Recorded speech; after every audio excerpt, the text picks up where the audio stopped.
만약에 반대하신다면 잘 모르겠어요. 부모님 권하시면 다 뭐 정말 깊이 생각해 보야 되겠죠. 그러고 만약에 반대하셔도 그럼 또 마찬가지로 한 번 더 생각하게 되겠죠.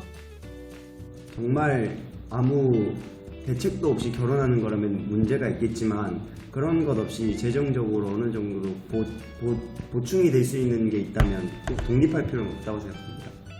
네, 필요하다고 생각해요. 왜냐면 재정적으로 이제 부모님한테 도움을 계속 받게 되면 부부로서 어떤 그 결정을 할 때 어떤 독립된 결정을 못 내릴 것 같아요. 계속 의지할 것 같아요. 100% 보여주면 좋겠지만 근데 그게 아마 관계성이 깊어질 때마다 달라지지 않을까 싶은데. 네, 저희가 지금까지 하나님의 정확한 시간에 본인의 사명에 충실하면서 사명에 돕는 배필, 그리고 정말 사랑하는 배우자를 하나님의 정확한 시간에 만났습니다. 지금 여기까지 달려왔는데 이제 그 다음에 네 번째 중요한 기준이 어떤 게 있을까요? 다음으로 중요한 거는 부모를 떠나는 거예요. 예.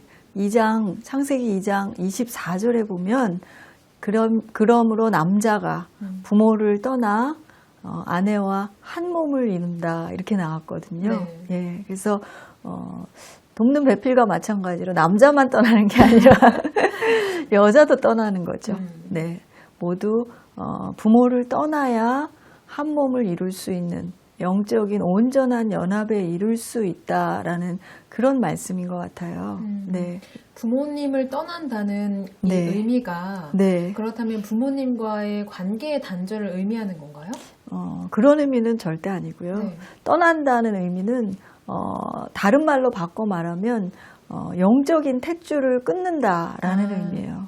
결혼을 하게 되면 부모님하고의 영적인 탯줄은 끊고 이제 가장 가까운 관계, 네. 갈비뼈, 가슴에 가장 가까운 관계가 서로 상대방, 남편은 아내에게 또 아내는 남편에게 네. 가장 소중한 존재가 되기 때문에 어떤 중요한 의사결정을 할 때 특히 네. 예, 부부 간의 그런 대화와 결정이 가장 우선된다는 뜻이죠. 근데 이 말을 오해해서 네. 예, 결혼을 하면 부모하고 뭐 단절을 해야 된다. 네. 한 집에 살면 안 된다. 떠나라고 했으니까. 했으니까. 예. 그런 물리적으로 떠나라는 의미라기보다는요. 네. 이제는 부모와 자녀와의 관계가 어떤 권위와 순종의 관계가 아니라 네. 이제 막 변화하는 거죠. 더 성숙해지는 관계, 사랑과 공경의 대상. 네. 효도하지 말라는 얘기가 절대 아니에요. 네. 예, 그런 관계로 이제 바뀌어야 된다라는 의미인 거죠. 그렇다면 네. 부모님을 떠나는 어떤 네. 영적인 탯줄이 끊어진다는 의미인데 네. 혹시 결혼을 준비하고 계신 분들 중에서 네. 부모님이 굉장히 반대하는 그런 결혼을 준비하는 커플도 있을 것 같거든요. 그럼 부모님이 반대를 하셔도 네. 영적인 탯줄을 끊으라고 했으니까 네. 동의 없이 결혼해도 된다라고 네. 혹시 받아들일 네. 수 있을까요? 꼭 그렇지만은 않아요. 네. 하나님의 때라는 것이 사실은 그 안에서 협력해서 다 선을 이루시는 하나님이시기 때문에 네. 부모님의 나와 가장 가까운 사람 그리고 나의 행복을 가장 바라는 사람은 사실 이 세상에서 부모님이잖아요. 부모님이죠. 예. 네. 그래서 부모님의 동의를 받는 것은 굉장히 중요하고요. 네. 그 때가 또 하나님의 때에 맞춰지도록 우리가 기다리고 인내하고 또 부모님에게 필요하면 설득하고 동의를 구하는 과정이 노력이 필요하다고 볼 수 있을 것 같고요. 네. 그런 면에서 부모님들도 네. 부모님 입장에서도 자녀의 결혼을 놓고 생각하실 때 계획하실 때 그리고 기도하실 때 네. 지나치게 세상적인 기준으로 자녀의 결혼을 보시는 분들도 사실 많이 있어요. 많죠. 그래서, 네, 그래서 부모님 입장에서도 자녀의 결혼을 놓고 세상적인 기준을 내려놓고 네. 예, 하나님의 눈으로 하나님의 관점에서 바라보아 주는 게 중요한 일인 것 같아요. 네. 네. 맞죠. 사실 부모 입장에서는 네. 자식에 대한 어떤 기대감도 있고 네. 욕심이 있기 때문에 이것 또한 내려놓아야겠다라는 생각이 또 듭니다. 네. 결혼 후에 네. 그 남편과의 관계도 있지만 사실 음. 가족이 확장이 되잖아요. 그렇죠. 네, 네. 시댁이라는 부분이 생기고 또 장인어른, 장모님이 생기고 이렇게 가정이 확장이 이루어지는데 네. 결혼하고 나서 요즘엔 10월드라는 단어로 표현이 되는데 부부 갈등이라든지 네. 이러한 갈등이 사실 많이 있거든요. 네. 이런 갈등들이 모두 영적인 탯줄이 끊어지지 않아서 오는 네. 혹시 네. 갈등인가라는 그런 의문이 네. 들거든요. 아마 가장 중요한 원인은 그럴 거라고 생각이 돼요. 영적인 탯줄이 제대로 끊어지지 않아서. 그래서 사실은 이제 저희가 나누는 이런 하나님 안에서의 배우자 선택의 기준을 배우자 당사자, 부부 당사자뿐만 아니라 우리 부모님들도 아셔야 돼요. 그래서 자녀로서 부모님이 잘 이해하시지 못하는 부분이 있으면 네. 그 부분을 알려드리고 설명해드리고 부모님을 잘 이해시키는 과정이 꼭 필요하다고 생각합니다. 네. 네. 그리고 네. 또 혹시 부모를 떠난다는 것의 의미가 더 네. 깊은 의미로 다른 의미 또 네. 내포하는 것들이 있을까요? 사실은 이제 영적인 탯줄을 끊는다라는 것하고 크게 두 가지 의미라고 할 수 있는데요. 또 하나는 그 과정이에요. 지금도 부모님 쪽에서 바라보는 이제 관점이나 시각에 따라 굉장히 섭섭해 하실 수 있다라고 했잖아요. 네. 그런 것처럼 영적인 탯줄을 끊는 부모를 떠나는 이제 과정이 참 중요해요. 그 과정이 말하자면 저희가 부모를 떠날 때 부모하고 이제까지 살아오면서 가졌던 원가족과의 해결되지 않은 치유되지 않은 네. 어떤 불편함이 있다거나 네. 어려움이 있으면 네. 그걸 이제 떠나니까 그냥 무시하고 부모를 떠나는 것이 맞지 않는가 이렇게 생각할 수도 있겠지만 그런 어려움들을 솔직하게 꺼내놓고 부모님하고 자녀 사이에 허심탄회하게 다루고 또 하나님 앞에 가지고 나가서 회복할 수 있는 용기가 필요하다고 보여져요. 왜냐하면 부모를 떠나는 과정이 잘못되면 나는 의식하지도 않았지만 원가족과의 어떤 해결되지 않은 어려운 부분이 결혼한 후에 내 가정에서도 나타날 수가 있어요. 그것이 부부관계에서 나타날 수도 있고 부모님의 관계 네. 그리고 부모 자녀와의 관계에서 또 내 자녀와 나하고의 관계에서도 언젠가 드러날 수 있다는 거죠. 그래서 영적인 탯줄을 끊지만 네. 그 끊는 그 과정도 저희가 원만하게 원가족과의 어려움 해결하고 치료하고 회복하고 서로 그렇게 성숙한 관계로 발전하는 것이 부모님에게도 더욱 축복이 되고 또 저의 또 가정 앞으로 이룰 과정에도 큰 축복이 되겠죠. 네.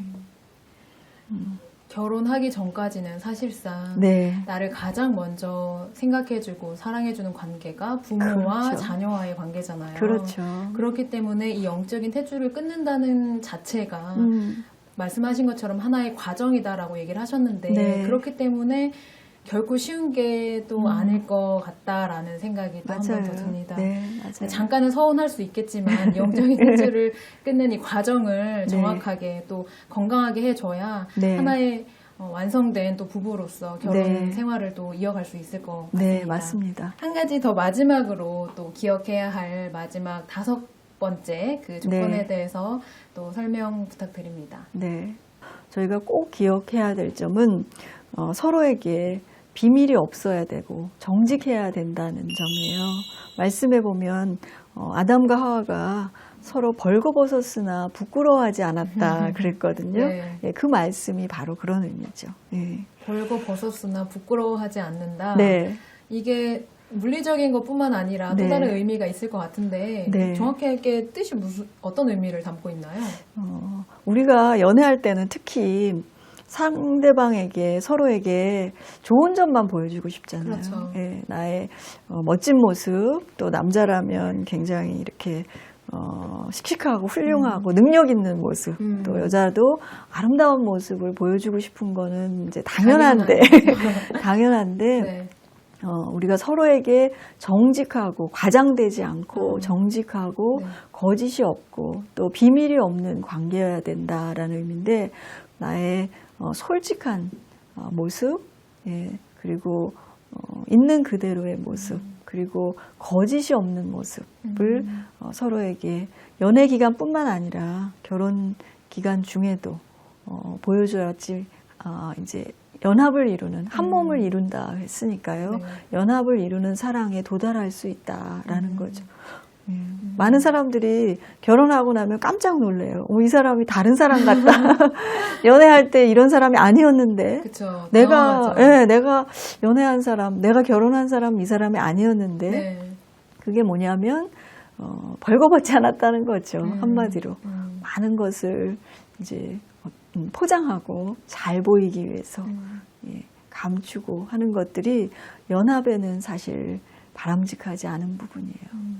그렇다면 네. 나의 정말 내가 깊숙하게 네. 숨겨두었던 약점 그리고 쓴뿌리들을 다 상대에게 오픈을 해야 하고 다 보여줘야 된다라고 이해를 할 수 있을 것 같은데 그렇게 되면 상대 배우자가 나의 이런 약한 부분을 보고 실망하거나 그렇기 때문에 정죄하고 또 떠날 수도 있을 것 같다라는 생각이 들고 네. 사실 그런 두려움 때문에 이야기를 네. 많이 안 하는 부분이 그렇죠. 있거든요. 그렇죠. 네.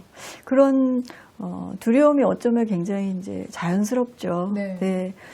나의 진짜 모습을 알면 내가 누군지 진짜 알면 저 사람이 나를 싫어하지 않을까, 두렵죠. 예, 떠나지 않을까 그런 두려운 마음이 어쩌면 자연스럽고 그것이 아담과 하와가 사실은 가졌던. 벌거벗고 부끄러워서 숨었던 이유예요. 네. 하나님이 무서워서 네. 예, 하나님이 벌 주시지 않을까? 하나님이 나의 죄를 보고 나를 심판하시지 않을까? 이런 두려움 때문에 이제 가리기 시작하잖아요. 그래서 벌거벗으려면 사실 전제가 돼야 되는 조건이 있어요. 그것이 무엇이냐면 상대방이 벌거벗었을 때 내가 상대방의 부족한 점, 연약한 점, 약점들을 받아주고 이해해주고 무조건적으로 사랑해주고 예, 상대방 중심으로 네. 그것을 판단하거나 비난하거나 네. 야단치거나 네. 손가락질하면 이제 자연스러운 우리 인간의 반응은 가리고 숨기고 멀어지고 그래서 그 마음에 자기 비난이 생기고 죄책감이 생기고 그러면 부부 사이에 그때부터 벽이 생겨요. 정직하게 나의 있는 모습 그대로를 네. 드러냈는데도 불구하고 상대가 무조건적으로 포용해주고 네. 또 용납해주고 사랑해주고 네. 용서해주는 그런 모습들은 정말 배려하지 않으면 네. 불가능한 일인 것 같거든요. 그렇죠. 네. 그럼 제가 문득 생각하기로는 하나님께서 완벽하게 준비해 놓으신 그 배우자가 있다면 네. 그 배우자는 자연스럽게 이런 과정들이 이루어지지 않을까라는 생각을 그런 상상을 하게 되거든요. 분명히 배우자는 날 위해서 준비가 네. 됐기 때문에 네. 만나자마자 내가 이러한 네. 것들을 다 이야기를 해도 다 받아들여질 거다. 네. 자동으로 될 거다라고 생각을 할 수가 있는데 어떻게 네. 생각하세요? 제 경험상 자동으로 절대 되지가 않던데요. 네.